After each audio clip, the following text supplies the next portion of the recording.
हडपसरमधील पुणे सोलापूर रोडवरील अनधिकृत पथारीवाले, हातगाडी आणि टेम्पो अतिक्रमणाचा प्रश्न आता चिघळला असून नागरिकांमध्ये प्रशासनाविरोधात तीव्र संताप व्यक्त केला जात आहे। अमोल नाना तुपे यांनी पुणे महापालिका, वाहतूक पोलीस आणि प्रशासनाला थेट इशारा देत मोठं निवेदन सादर केलं आहे। क्रांती शेतकरी संघटनेचा आरोप आहे की हडपसर ओव्हरब्रिज खाली अधिकृत मार्केटची जागा असतानाही अनेक अनधिकृत विक्रेते थेट मुख्य रस्त्यावर अतिक्रमण करून व्यवसाय करत आहेत। यामुळे पुणे सोलापूर रोडवर दररोज प्रचंड वाहतूक कोंडी होत आहे। विशेष म्हणजे रुग्णवाहिका वाहतुकीत अडकून रुग्णांच्या जीवाला धोका निर्माण होत असल्याचाही गंभीर आरोप करण्यात आला आहे। विद्यार्थी, महिला आणि ज्येष्ठ नागरिकांना जीव मुठीत धरून रस्ता पार करावा लागत असल्याने नागरिक संतप्त झाले आहेत।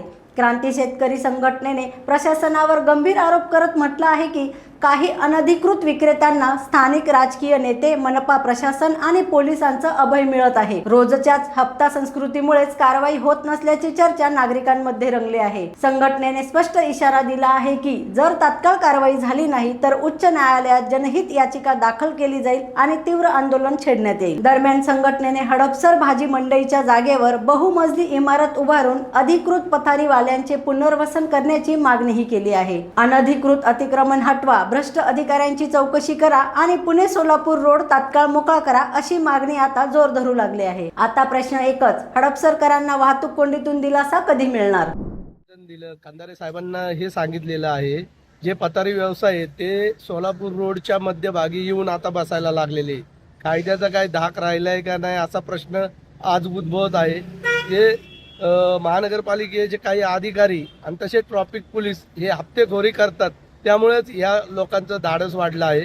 आज जरी रोडमध्ये येऊन जर बसले तर ॲम्ब्युलन्स कशी जाणार, शालेय विद्यार्थी कसे जाणार, ज्येष्ठ नागरिक कसे जाणार, असे अनेक लोकांना समस्या आहेत। वाहतुकीची समस्या मोठ्या प्रमाणात वाढत आहे आणि त्यांना जे कोण इथले जे नगरसेवक असतील, इथले कोण स्थानिक पुढारी आहेत, यांचे सुद्धा यांना साथ असलेली दिसून येते, म्हणूनच हे असे डिरिंग करत आहेत। जर यांनी जर लवकरात लवकर जर यांच्यावरती फौजदारी स्वरूपाचे गुन्हे दाखल केले नाही, बेकायदेशीर जे कोण फेरीवाले असतील, हे असतील रोडमध्ये रोडमध्ये येऊन जर हे जर दुकानं थाटत असतील तर यांच्यावर फौजदारी स्वरूपाचे गुन्हे दाखल करावा।